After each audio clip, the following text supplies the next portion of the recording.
Hey folks, Steve here with another End of Empire video for you today. And at last, we arrive at the final scenario that we'll be covering in this series. It is the largest in terms of the number of counters and actions and die rolls that will take place, though the number of turns is a little bit shorter than some other scenarios. We are talking about the American Revolutionary War, American Revolution, War of the American Revolution, however you want to refer to it. That's what we're looking at here. And now I'll just throw it out there that I think this is going to take me much longer than any other scenario that we've played up to this point. I've played all the other major scenarios in chronological order, and this is sort of the capstone. Regrettably, this game and game system does not have a War of 1812 scenario. I think that would be kind of a harder one to piece together, though I do like the idea of somebody trying that at some point, maybe in an expansion or something. I don't know. But it is certainly big, very big. And so I think because of that, and because there's a lot more to talk about in this video than any other that we've had up to this point, or at least this scenario has so much to talk about. This video is going to largely be the introduction so that we can talk about all the different elements that are going to have to come together for the scenario and the things I'm going to have to keep in mind as I play and the big long-term considerations. So this video itself may be very long as I try to explain all of these things that come together, and we will actually start the play coverage in the next video. Now, just going with how much content is here and how much interesting things could come up on any given turn, I am debating on having maybe a year per video, something along those lines, to where we do like 1775 in one video, 1776 in another video, just because I think each and every turn I'm going to want to talk about what's happened each turn, just because the game is so incredibly dense in terms of what's going on. So we'll see how that tracks. I think there's a lot that we'll have to look at. So let's talk about a couple of things right out of the gate that will be important to keep in mind.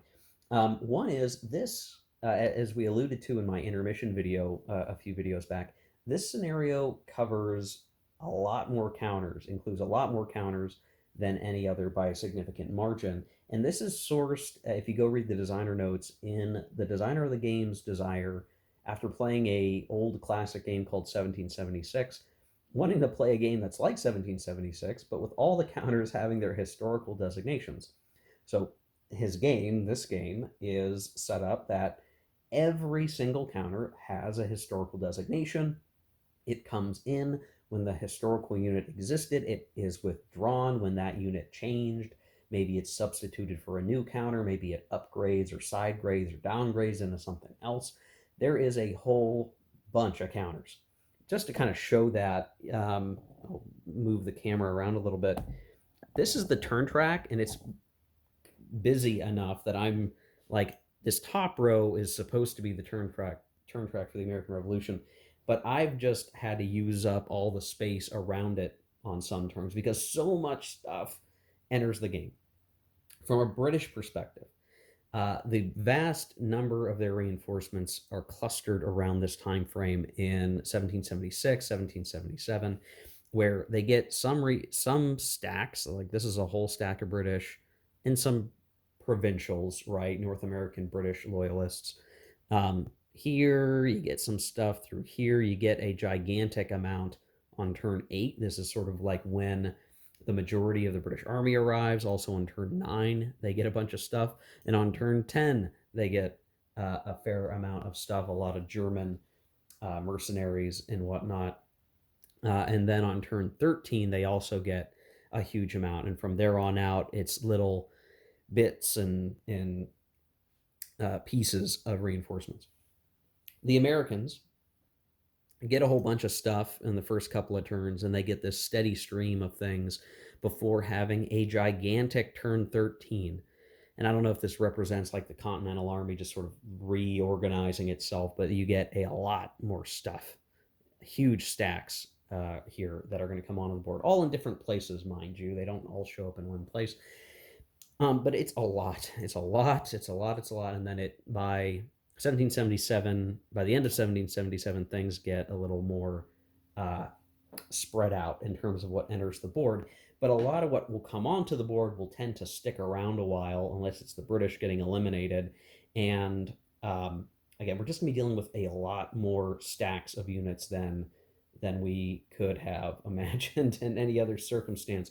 It may even get to the point where I need to use some additional army holding boxes than what the game gives you, and we'll talk about that here soon. I'm still using this area here as an available Native American box, lacking an official one. Um, and so this is all the British stuff, just because I don't think anybody's going to be out here in this far in the wilderness. So that's a holding box effectively for the British.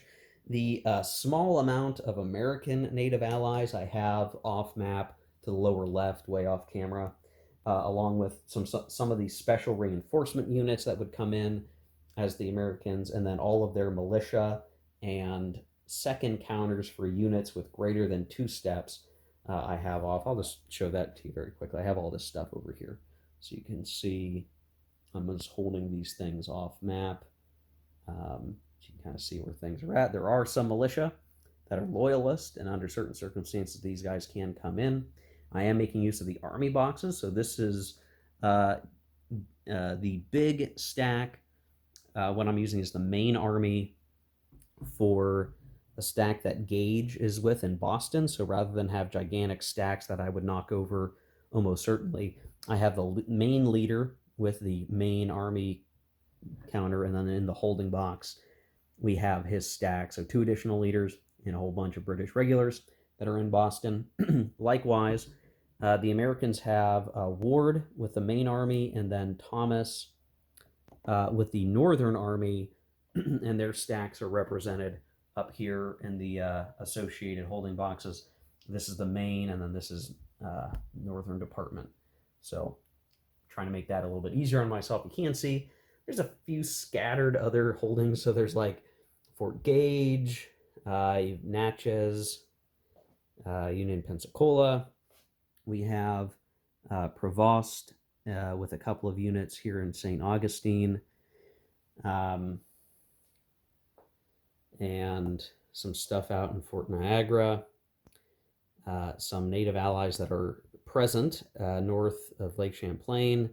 We have Carleton here with some Canadian regiments.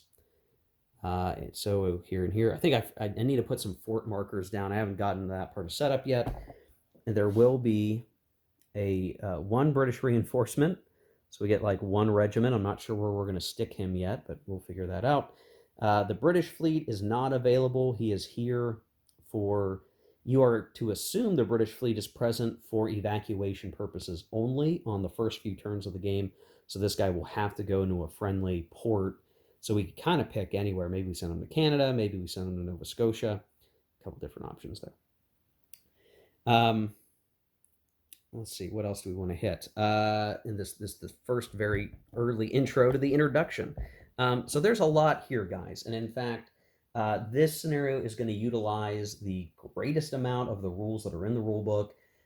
We've sometimes down selected because in certain scenarios, certain things just don't apply. Or in the French and Indian War, there are specific rules around how you recruit native allies. That's different in this scenario, and we'll cover that here very shortly. We're also going to be dealing with some more political rules. So this scenario does involve a little bit more of the political element in terms of like how do you achieve victory? The reality is, when we look at the actual scenario information in the scenario book, it's not like there's a lot here. Like here, begins in turn 1, ends in turn 41. I do need to get some forts out there. I forgot to set them up, but you get set up. I have to double check all this before we get underway. There's some errata that was missing. Those units should be on the board. I'll double check that. Right, we talked about Provost. I had to write that in my book. There are 5 Indian agents available, 14 Indian units available for the British, 6 militia units, which I have off like I had shown you guys. I'll double check the American setup there, but I'm pretty certain I got all of that correct. And then there are a number of scenario withdrawals. Now, the scenario book has dedicated pages for the reinforcement and withdrawal schedule, and those have received some errata. I have printed the errata sheets off separately, and I have them uh, over here so you can kind of see. It talks about, what comes in, what leaves for the British, and then likewise for the Americans. Some red stuff is the errata, so there's some edits to the original printed documents. These are available on ConsimWorld. So I should be able to stick pretty close to that over the course of the game. But the important withdrawals are called out here. So leaders for the British will leave on certain turns. Howe will leave when the French enter. There are some significant withdrawals if once the French enter a few turns later to go protect the West Indies. All militia units come off every spring and fall turn for the Americans. The light infantry every fall turn. But I'll just say that American light infantry don't come in until I think it's like turn 24. So there's a stack here of specialized units that come off that time. Clark is a special unit that has to go home every second winter turn. The turn before spring is what they specify. And then we have a number of withdrawals that are in the book, but again, these things are covered in the turn. So it's a little superfluous to have it all here, but you can see there's a lot of stuff that occurs. And then if the Americans reach near economic collapse, and we'll talk about what that is here shortly, they lose a bunch of units. So that's something we got to keep in mind. The victory conditions, these are very well detailed in the rule book, so the scenario book only touches on it lightly. The British player wins by restoring colonial rule. This basically means that they have taken all of the colonial capitals and turned the militia into flags, so there's a process for that. And if the game ends due to American full economic collapse having occurred and Lord North has not fallen, the British have outlasted the U.S. and win. Any colonies where the royal colonial government has not yet been restored drift back to the empire and the ensuing anarchy. That's fun. If the British fail to win and the French have not entered, the game is a draw. The player wins by having the French enter and causing Lord North's government to fall, or 41 turns are completed without American full economic collapse have occurred. If we're playing the short game variant, the American would win if the French occur. I'm going to play the full game, and then there's that. It says historical variant. That's really a what if variant. I don't know why they're calling it a historical variant. There's an extra variable variant counter for Amherst, which we're not going to use, so we're going to ignore that part. Now, there are other campaign starts. We could have started in 1776 or even 1777, I think, but I want to play through the full thing, so that's why we're starting in 1775. Okay, so what else is special for this scenario that we need to keep in mind? Well, a lot of this stuff, it's funny, like that scenario description is relatively short. It's only, a page's worth of description, but most of the important stuff that really constrains the scenario and makes it distinct from the others is strewn about through the rule book, but keeping in mind that this is sort of like the main big scenario of the game that comes in the box. Things like French and Indian War have their own specialized rule for special things, but this is really the main game and its full bore thing. So quickly, we'll talk about supply. So generally speaking, the British player is going to be tracing North American supply to French or British supply hexes. There's relatively few of those on the map, so there's some in Halifax. They're going to be able to use the French ones, so these would be ones in French, what was French Canada, but is now just Canada. And then there's one in New York, which, just to kind of show you that, I might have to zoom in to get the best view of it. You see that supply hex with a British flag on it denotes that New York is a British supply source. So in the absence of overseas supply, forces in New York can always get supply. And that means even if the French fleet were in the North Atlantic here in the sea zone, New York still provides North American supply. So something to keep in mind when we talk about like cutting guys out of supply, basically.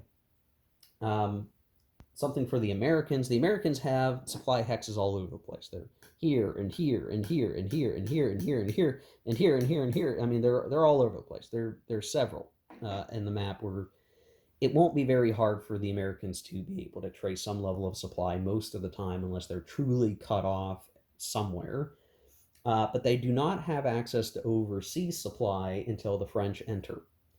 Um, and if American full economic collapse occurs, uh, then they're only able to get overseas supply if they are stacked with French units.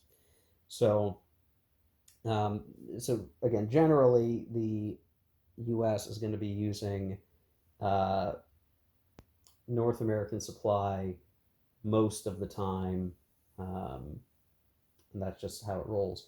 Overseas supply is supported for the British by control of Halifax here, and Halifax is this orange has this orange cultivated terrain, which if you check the terrain chart, just shows that like this is for sure a loyalist civilized hex.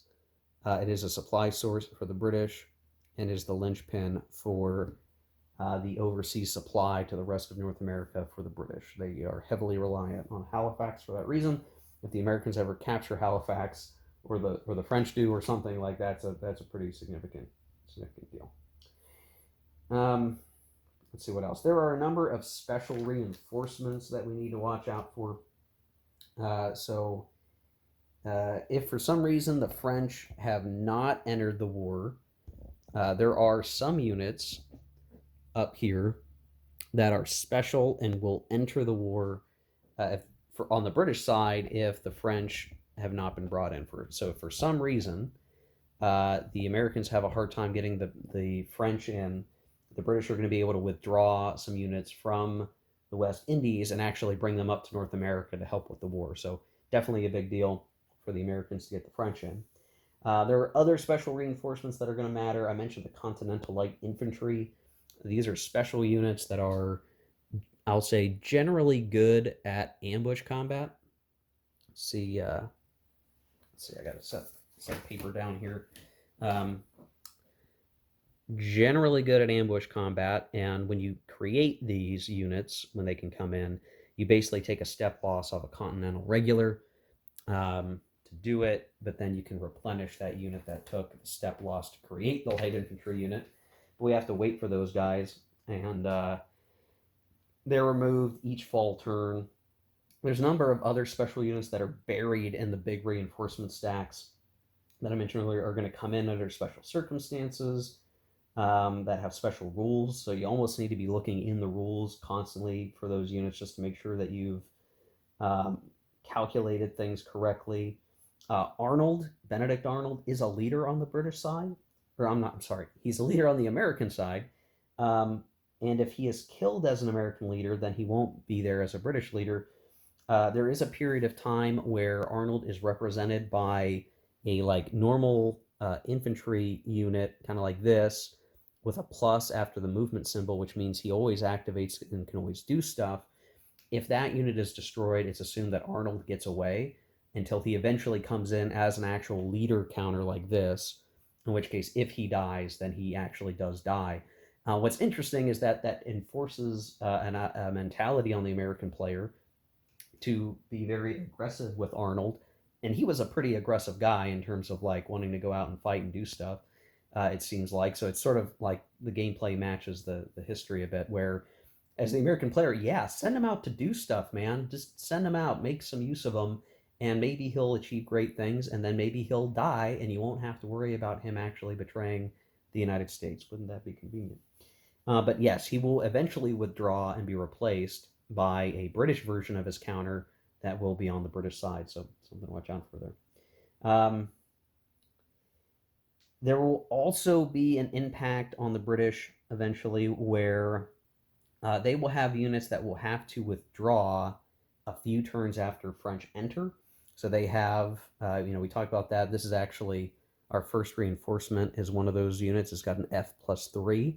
There are many units not yet on the board that are like that. So when the French enter, um, 3 turns later, the British has to withdraw those units. And there are some circumstances related to victory where, like, if you can't withdraw enough units, or you could, I think you can substitute a few. Or like, okay, well, if this guy died, you could withdraw a different unit than him, I guess.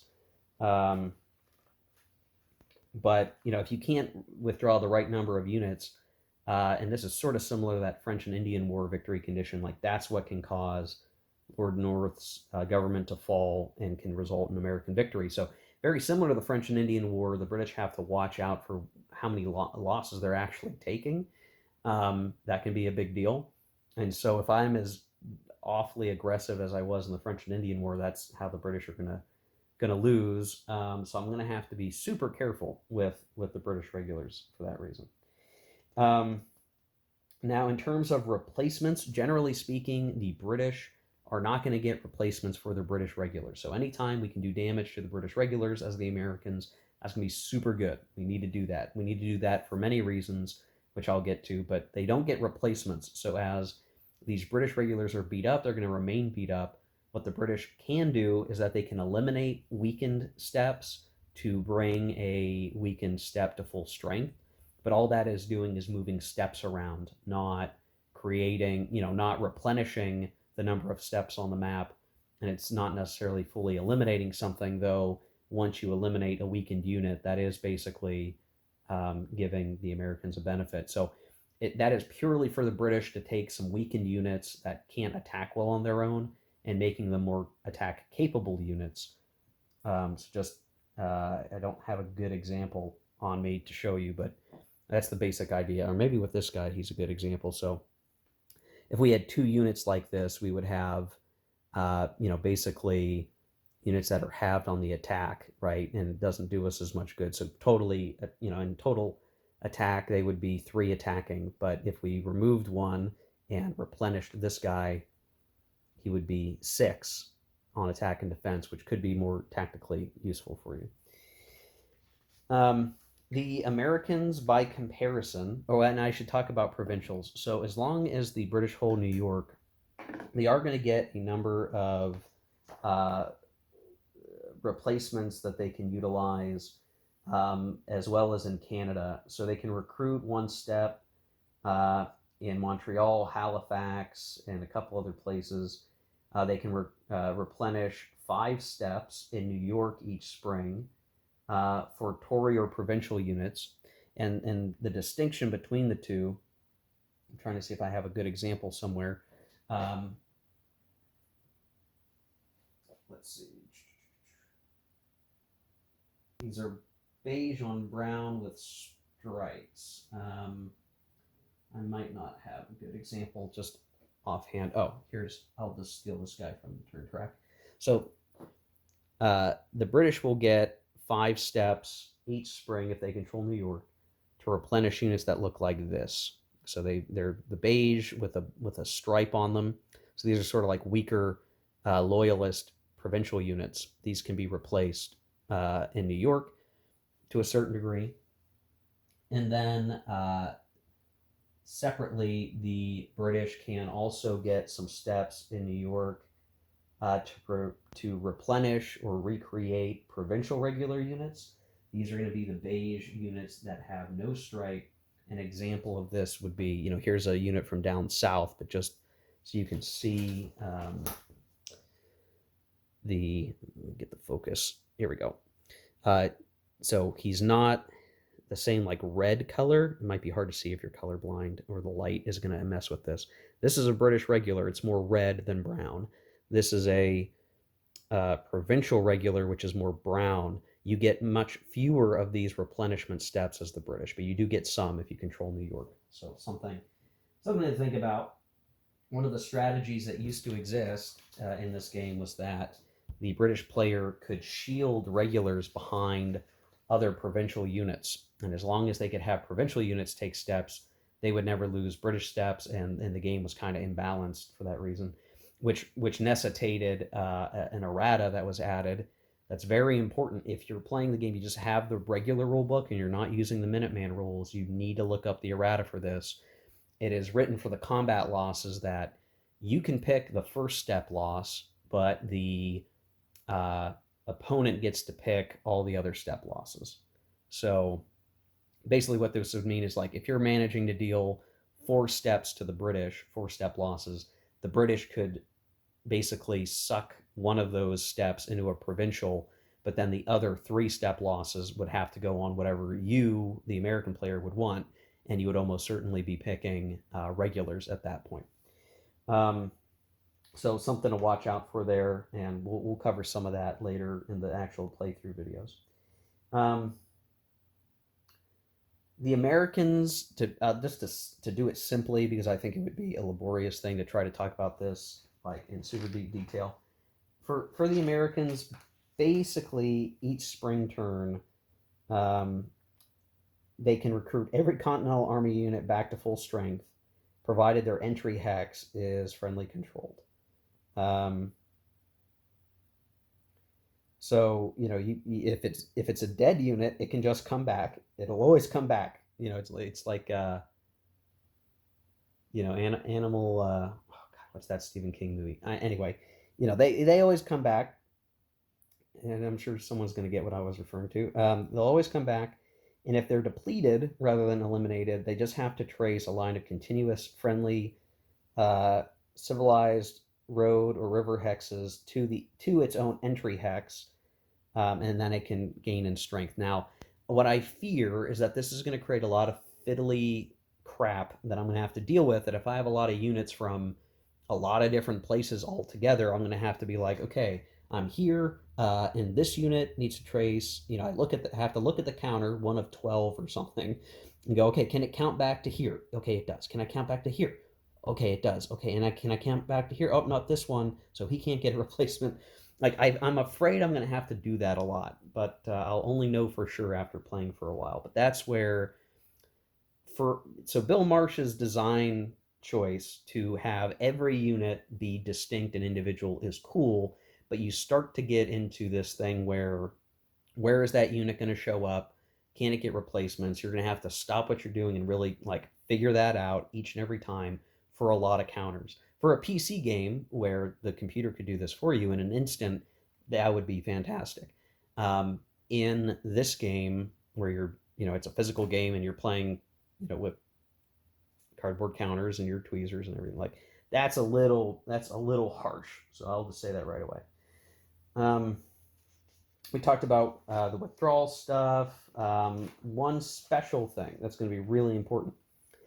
Most other scenarios did not have cavalry involved in the available army units. And what that usually meant was that if we tried to do an evasion or a reaction, units tend to not be able to intercept or evade, basically. So you would always lose 1 initiative rating on a unit or a stack to do an evasion. So oftentimes, if you're talking about the default leader, they'd only evade on a die roll of 1, which, okay, that's still an okay chain. 1 in 6, that's not the worst odds it could ever be in a probability scheme, but 1 in 6. But now this scenario has cavalry scouts, units that are clearly set up with cavalry. And I don't think I have an easy example to show you, but there are distinct, because they're all buried in the reinforcement, but there are distinct units that have cavalry scouts. And what that will mean is that if you have a stack with cavalry scouts, you will not subtract 1 from an initiative rating. So if you had a leader with an initiative rating of 3, now they could evade or react, intercept, react move with 50% chance instead of it being knocked down to 33% or less. So that's going to be important for us to keep in mind. There's one other special thing.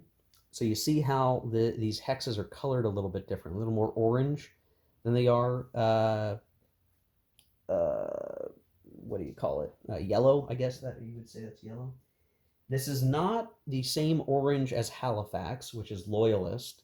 This is a different shade of orange. Again, sorry for those who may be colorblind, may have issues with this stuff. This represents uh, more difficult terrain and is in fact considered uh, rough terrain, civilized rough terrain. And there's a section in the rules called 8.8 for screening terrain. So in American Revolution scenarios, Continental Army leaders only Continental Army leaders may add 1 to their initiative rating, not die roll.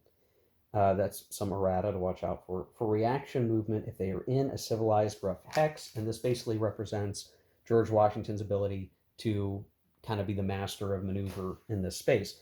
And why that's important for Mr. Washington is that, here's the man himself.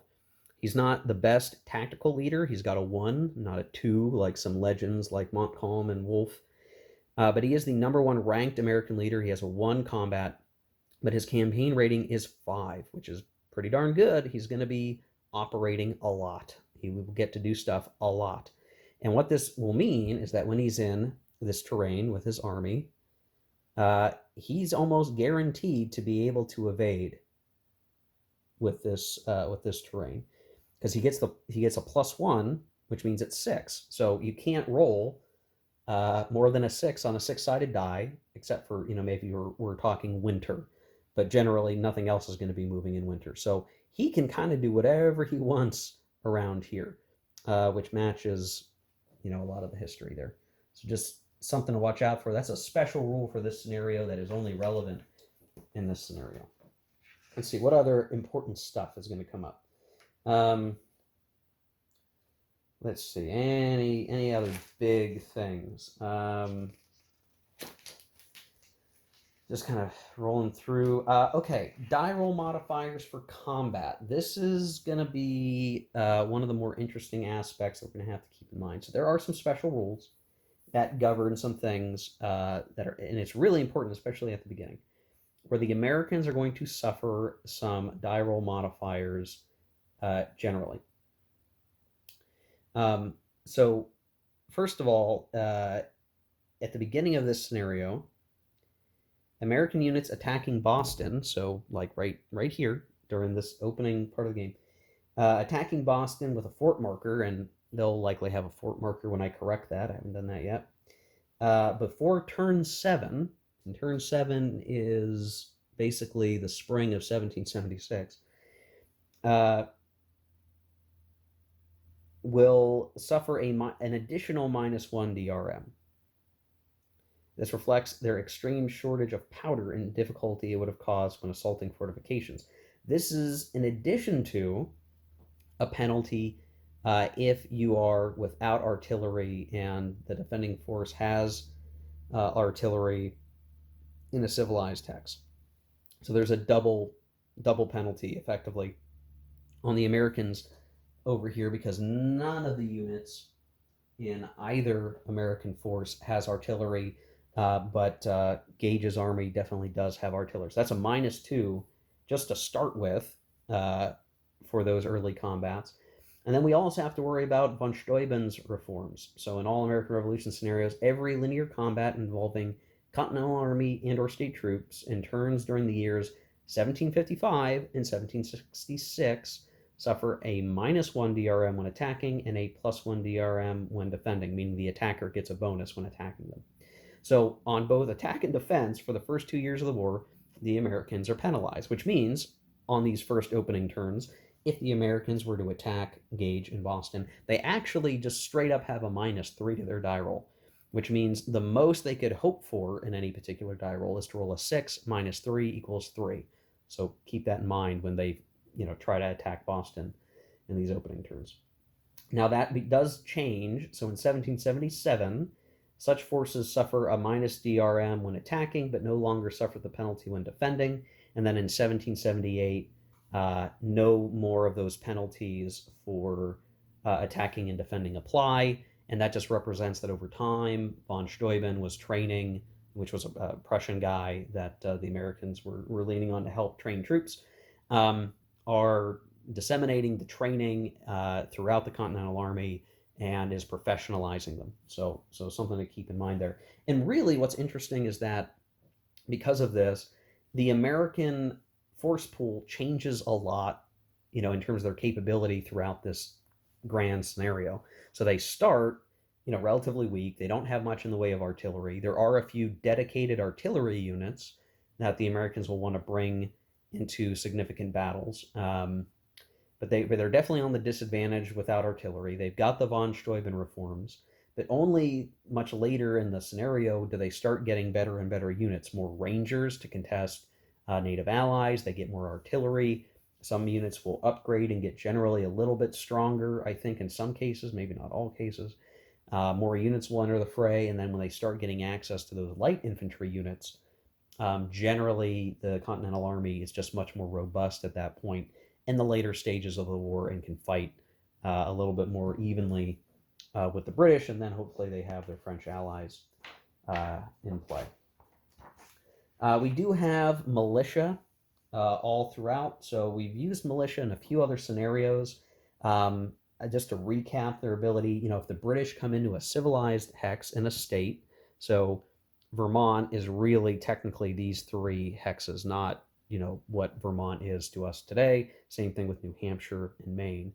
But if the British were to come into these hexes, we could, in effect, automatically intercept them with the relevant militia unit.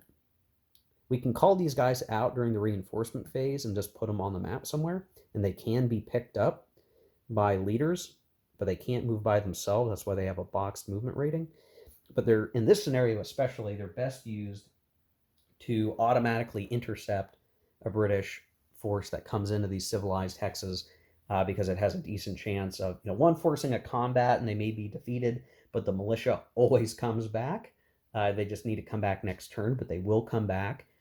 And it may mean that the British force has to roll for initiative again and fails. So there are definitely these little speed bumps that could cause various problems for the British. Something that's a little more important in this scenario than in previous scenarios, though I think in the French and Indian War, the British can use them to pretty good effect. Now, here's the thing. This is now where the political rules start to matter a whole lot.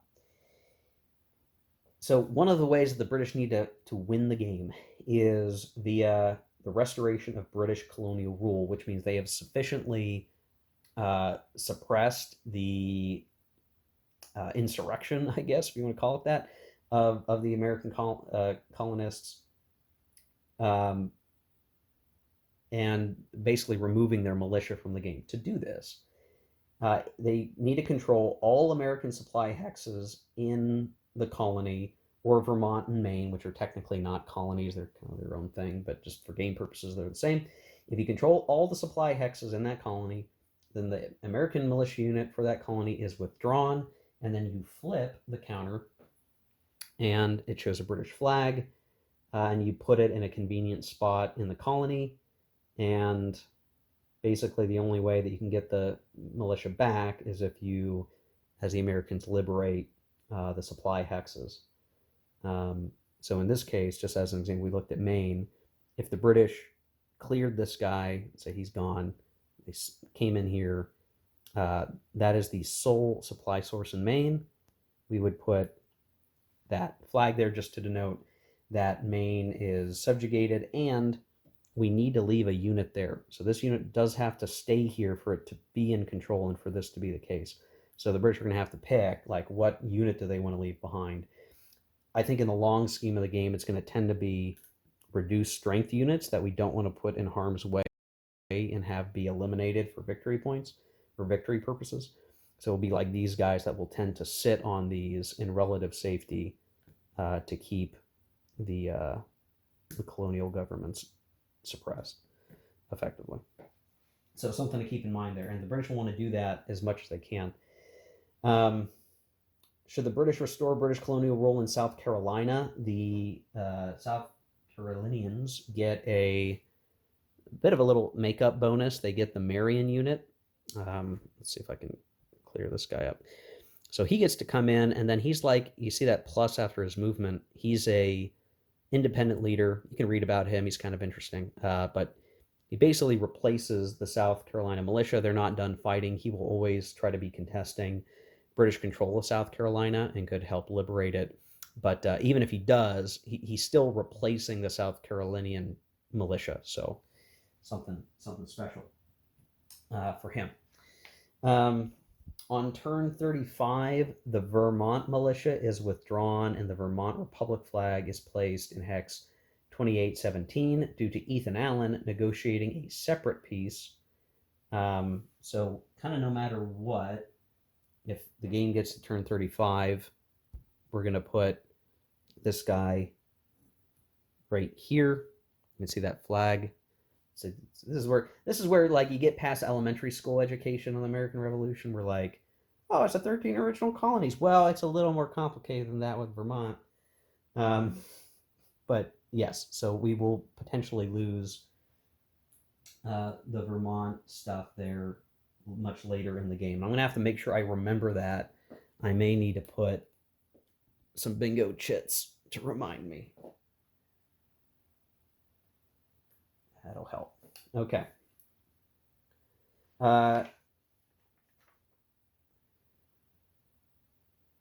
It is possible to negate the Canadian Nova Scotia militia. So there's this guy on the backside of him is an American flag.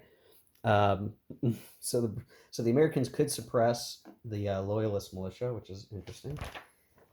And then let's see. So Native American recruitment. Let's talk about that quickly here. So nearly all Indian units are available for the British player to recruit. To do so, you need to use an Indian agent. So that's what these agent counters are for that have a particular setup hex. So this is a little bit more of a multi-tiered process. So the first thing you do before you can recruit an Indian unit, you have to get the Indian agent on the board. And Indian agents can only be recruited in certain hexes. Each turn, the player controls one or more of the required hexes. They roll a die on a 1 or a 2, so basically a 33% chance. You place the agent in the designated box and put the relevant Indian units in the available box. And then on subsequent turns, so you can't do it all in the same turn, that agent may recruit Indians. The Indian agent chit remains until the hex comes under enemy control. And then based on where that agent is, different Native American units will be available. So once the agent is in place, you're going to roll a die for each Indian unit in the holding box that is actually available. And on a roll of 1, that unit is placed in its settlement hex. But again, you need that agent to be available before you can do it. The Caughnawaga, Cherokee, and Catawba do not require an Indian agent. However, the Caughnawaga require the British player to control Montreal, or they will not enter even if a 1 is rolled for them. And then Brant, who is a British Indian leader who comes in on turn 8, he can always successfully recruit the Mohawk Indians when he is in hex 2514 over here. So a little bit of a different system here, and this part of the Indian recruitment chart, shows this stuff. Similarly, the Americans have access to some native allies, but they generally are going to need an agent in Albany and operate from there. So it's a little less likely, and generally speaking, they have a lot fewer native allies, and that's sort of historical and makes sense. There's a few special rules around some American amphibious capability where the American player can send a unit within a single sea zone not occupied with the British fleet. We're not going to worry about too much of that, though. It could mean these guys go on a raiding mission somewhere. Again, they would love to capture Halifax someday if they could. They can also raid the Bahamas, which is a special action, and if they succeed with that, they basically get an extra replacement point. So just something a little special there. The leader restrictions are a little more important in this one. So British, provincial, and German leaders may lead any British, provincial, German, or Indian unit. So that's relatively easy. American leaders can lead any of their stuff, but also, as a special thing, Lafayette may also command French units. And then the highest ranked American leader on the map, usually Washington, can lead a stack containing both American and French units, provided Rochambeau or Lafayette is in the stack. And in the American Revolution scenarios, a French leader can only lead French units. And there's an additional thing called British Pride. So this is sort of the, showing the bummer town of the British. If at any time the British commander-in-chief, the highest ranking British leader in a civilized hex in America, meaning the original 13 colonies plus Maine and Vermont, is not an Englishman, meaning he is provincial or Haitian, that non-English leader is permanently withdrawn from the game. So basically you just have to watch out for, whether or not your main British leader is getting his butt kicked. Could that mean you lose other leaders? So something to watch out for there. Now we get into this is a really long video, guys. Oh my God, I'm so sorry. But we gotta talk about it so you understand how much different stuff is in the scenario. Now we gotta talk about French entry. Critically important to the Americans winning the game. How do we do that? French enter play on the turn that begins with at least 20 steps of eliminated British units. Do not count steps lost from depleted British units on the map. This means they have to be destroyed. They must be destroyed. Do not count eliminated German or provincial units. These have to be British regulars. British regulars at that, not provincial regulars. Place the French entry marker on the turn record track on this turn and place the West Indies withdrawal marker on the third turn. French fleet now becomes available, blah, blah, blah. So we need to get rid of 20 steps of British units. And they cannot be German or provincial. Cannot be German or provincial. And so I'm just trying to make sure I understand. Let's see. Yeah, they're going to have to be the red units. Even if we eliminate provincial regulars, that is not the same. They must be red British units. French units can't go into Canada or Nova Scotia, not unless you do some other kookiness. There is a special rule where if you're having trouble getting France in, you can do something where you have a new France where you basically offer up Canada to the French if they come in, but then it means you have to control up here or by the end of the game as the Americans, or you lose the game. So kind of a tough thing. The Spanish will come in on the 9th turn after French entry. So the Spanish will come in, but much later, and then we'll deal with some stuff down in Florida and on the coast of the Gulf of Mexico. And then we have finally the American economic collapse. Now, this is really important to the game, and this is going to be the thing I'm going to have to watch out for as the Americans. The Continental Congress had financed the revolution through deficit spending and printed whatever they needed. Economic chaos ensued. It was not a good time. The American economy can be either in a normal state, near economic collapse, or full economic collapse. If it's normal, then things are hunky-dory. But if we go into near economic collapse or full economic collapse, we're going to have units withdrawn due to collapse. And then it is possible that we could lose the game. When we go to near economic collapse and we withdraw a bunch of units, it's effectively cutting the Continental Army in half. If the economy enters full economic collapse, then the American player can't trace North American supply or receive Continental Army replacements. So kind of a nightmare. If the full economic collapse has occurred, then overseas supply is only available to American units if they are stacked with French units. So basically means if we get to full economic collapse, American units on the board are only going to be able to withstand attrition if they're with a French stack that can trace overseas supply, right? So it's kind of a nightmare. At the end of each December turn, starting in 1777, I'm going to use a marker to remind me to do this.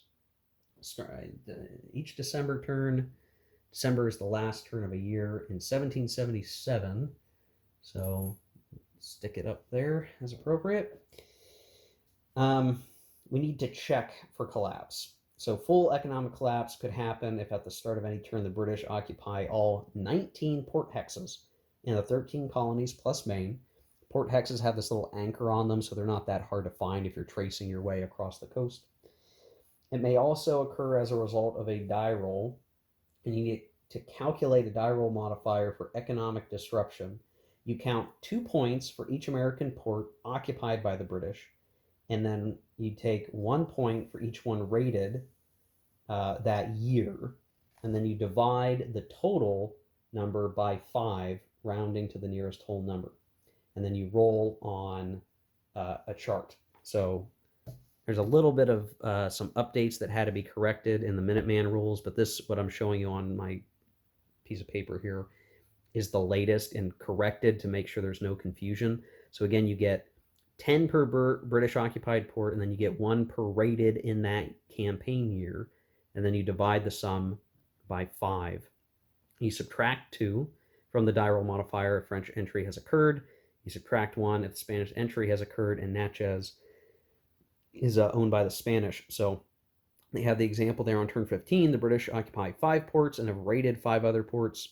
So 5 times 2 plus 5, because it's 5 raided for 1 point, and then 5 occupied for 2 points each. That's 15.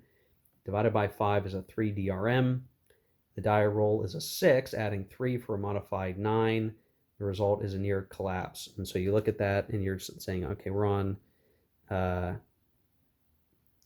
this must be, okay, turn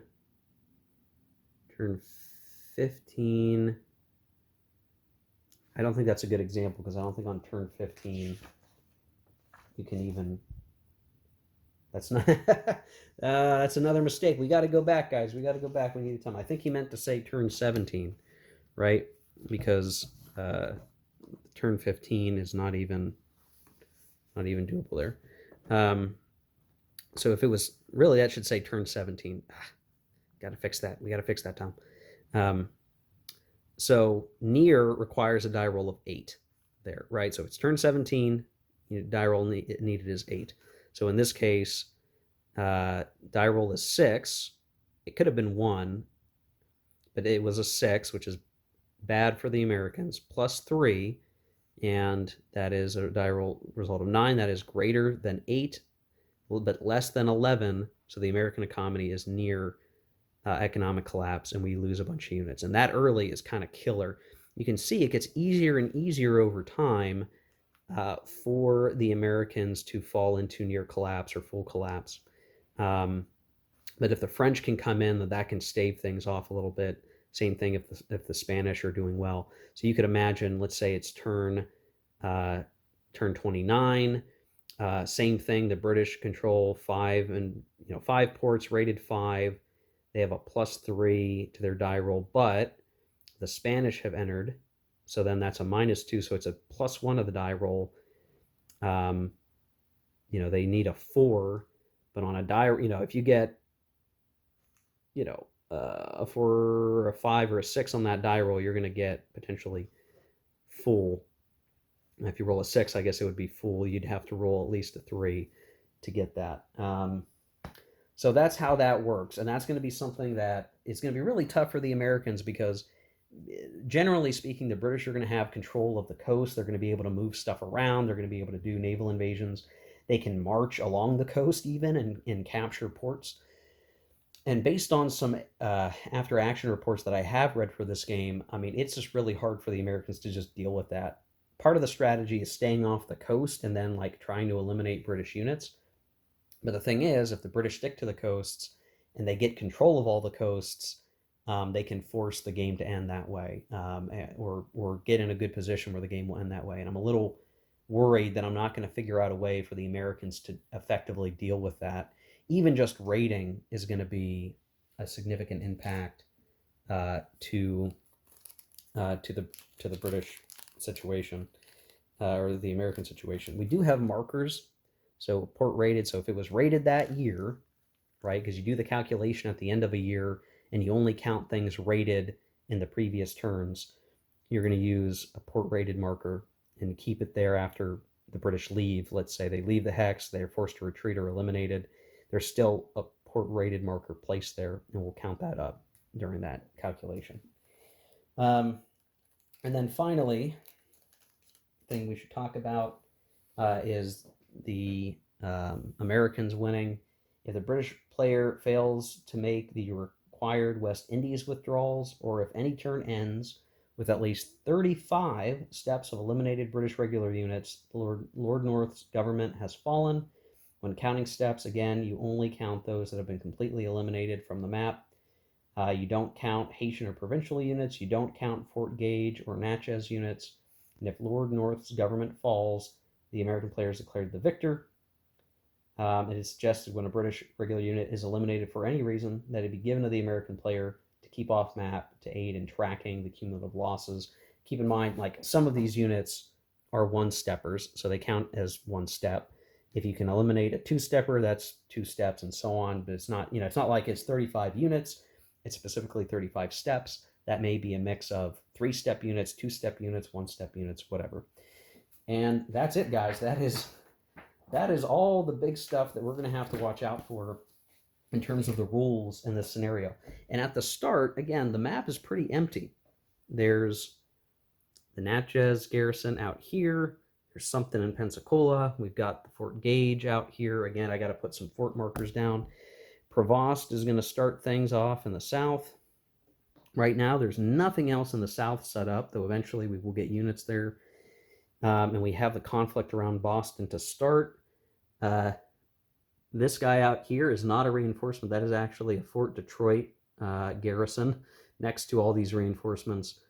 Fort Niagara, control of Montreal and Quebec up here with some units, and Halifax. So while there's not a lot on the board right now, and if we started playing through the turns, it would very quickly spring into tons of units on the map.